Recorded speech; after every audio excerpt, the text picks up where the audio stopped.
What if I told you the story you've been told about Dele Alli is a complete lie? For years, the media painted him as a lazy, self-obsessed playboy who threw away his career for flashy cars and Fortnite. But here's the shocking truth. Dele Alli was betrayed, abused, and abandoned by the very people who should have protected him. His parents manipulated the media to destroy his reputation, all while he battled unimaginable trauma in silence. Imagine this. By the age of 6, he was already a victim of abuse. By 7, he was smoking.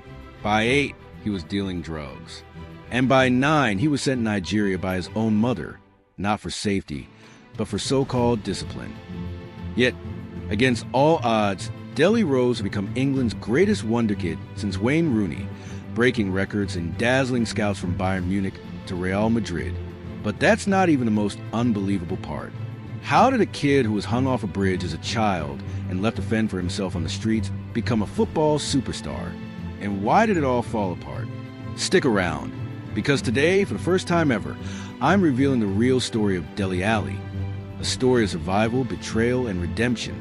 But first, let me hit you with something even more shocking. Did you know that Dele's biological parents only showed up in his life after he became a star? And what they did next will leave you speechless. Stay tuned. Now, let's rewind to the beginning, because Dele Alli's story isn't just about football. It's about survival. Born to an alcoholic mother in a council house, Dele was one of 4 children from 4 different men. His father, a wealthy Nigerian businessman, abandoned him just a week after his birth. Left to fend for himself, Dele grew up in a house filled with strangers, gang members, shady characters, and people who didn't care about him.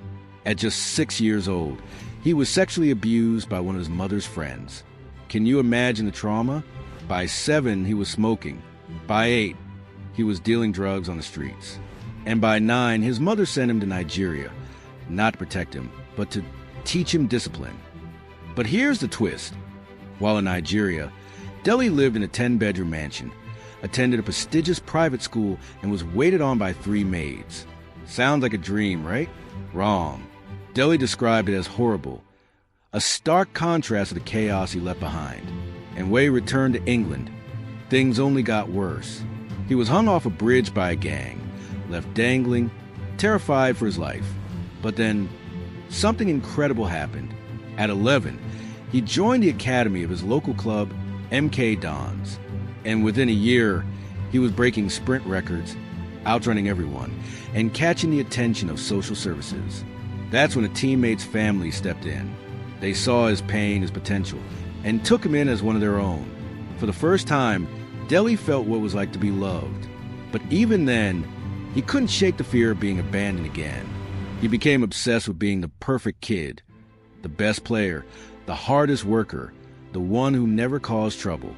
And that drive, it turned him into a football phenom. By 16, he was debuting in the FA Cup.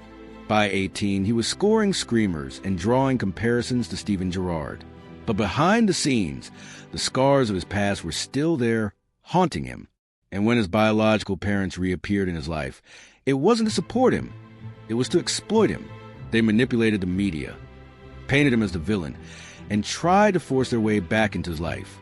But Dele refused to let them win. He cut them off, changed his name, and focused on his career. And for a while, it worked. He became a Premier League superstar, a national hero, and one of the most valuable players in the world. But the trauma, it never went away. And eventually, it caught up to him. But that's a story for the next minute. So where's Dele Alli now? After years of battling addiction, mental health struggles, and the weight of his past, Dele made a life-changing decision. He checked himself into rehab. For the first time, he faced his demons head-on, his trauma, his pain, and the lies that had been told about him. And now, he's fighting for a comeback. Not just in football, but in life. He's training under the guidance of a legendary manager, setting his sights on the 2026 World Cup, and proving that no matter how far you fall, it's never too late to rise again. But here's the real lesson from Dele's story. It's not about how many times you get knocked down. It's about how many times you get back up. Dele's journey is a reminder that behind every headline, every scandal, and every fall from grace, there's a human being with a story. And sometimes That story is one of survival, resilience, and hope. So, the next time you hear someone's name dragged to mud, remember Dele Alli.